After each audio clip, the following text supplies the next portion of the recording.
Hoy tenemos para vosotros cómo hacer una crema de cacahuetes con miel, una receta riquísima, además hecha en casa, sin aditivos, sin conservantes y sobre todo económica, que hoy en día como están los precios es lo que necesitamos. ¡Vamos con ella!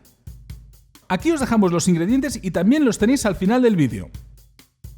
Lo primero que necesitamos es una procesadora y a continuación le añadimos 2 tazas o 250 gramos de cacahuetes salados sin piel y fritos. A continuación le ponemos una cucharada o cucharada y media de miel. Y ahora empezamos a batir los cacahuetes en la procesadora y lo hacemos en una velocidad baja y lo vamos a mantener así durante 2 minutos. Han pasado 2 minutos a velocidad baja y vemos ya que empieza a hacerse una mezcla.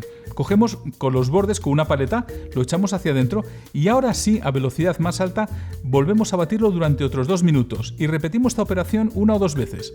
Así hasta que se nos haga como una especie de bola. Hemos repetido esta operación 3 veces, ya habéis visto que hemos pasado como una bolita, se ha empezado a separar la grasa del cacahuete y ahora ya es una mezcla fluida y suave y muy rica, tipo como una cremita. Y este es el punto que queremos para esta crema de cacahuete, que esté así un poquito líquida y ya la dejamos reposar durante 1 hora y la tenemos lista para servir.